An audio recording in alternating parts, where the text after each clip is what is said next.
New batch, Romania, 1934 World Cup.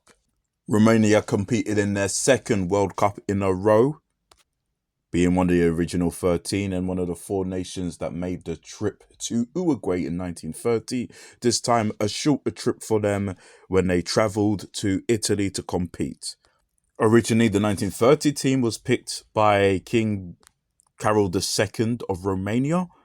I'm not sure if he was picking this team. However, just before the tournament started, there was a change of manager. Costel Radulescu was the manager of Romania in 1930. However, he took a smaller role in the 1934 World Cup and was replaced by Joseph Uridel. Radulescu was in charge of Romania during the qualifying rounds. They were in the same group as Switzerland and a fellow original 13 member Yugoslavia. The top two nations in that group would qualify. Romania managed to qualify, drawing a game with Switzerland 2-2, and then defeating Yugoslavia, who were semi-finalists. A goal from Stefan Dobi helped Romania qualify for their second World Cup and knocked out Yugoslavia.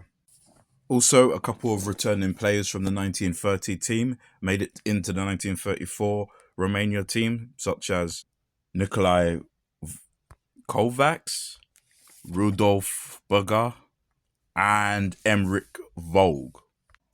Kovac scored in Romania's first ever game at the World Cup against Peru in their 3-1 victory. Both him and Rudolf Burger are two of five players that competed at the very first three World Cups. All right, so again, this World Cup was only knockout phase, so no second chances. You lose your first game, you're knocked out. Romania took on Czechoslovakia. Romania was one of the unseeded teams, and they went up against Czechoslovakia, who was making their World Cup debut. The match took place in the Stadio Littorio, which went through a couple of name changes. Eventually, the stadium we know now as the Stadio Giuseppe Grezza, named after the midfielder from the Torino team in the 1940s, one of the most dominating teams in Serie A history. Tragically, he and the rest of the Gran Torino team lost their lives in a air disaster in 1949, known as Tragedia di Saburga, or the Saburga air disaster. The stadium is still around, but it's no longer used as a football ground. Some track and field events are still played there. All right, so now the game between Czechoslovakia and Romania.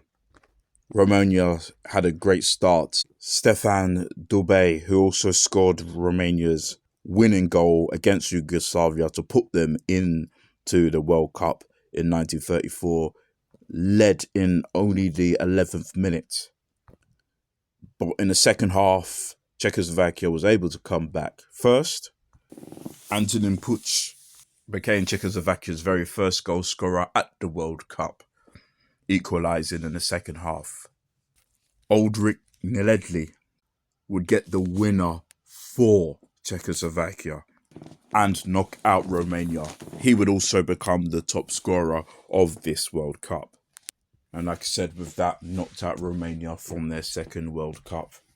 They had more of a positive start at the last World Cup when they won their first game against Peru, but eventually got knocked out by losing to the host Uruguay, who eventually did win that tournament. In this one, they lost to Czechoslovakia, who also reached the final of the 1934 World Cup.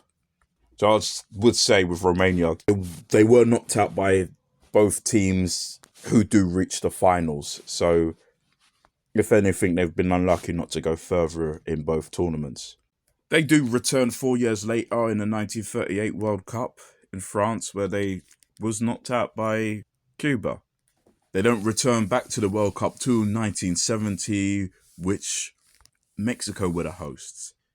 Romania's best run at World Cups was probably the 90s, where they qualified for all three World Cups in the 90s. But since then, Romania has not qualified for a World Cup. The 2026 World Cup will be hosted by Mexico, USA, and Canada. And since Romania did qualify for one of the Mexican World Cups and also the World Cup in the USA, maybe Romania will return to the World Cup in this century. Thanks for watching, listening, appreciate it as usual, and bye.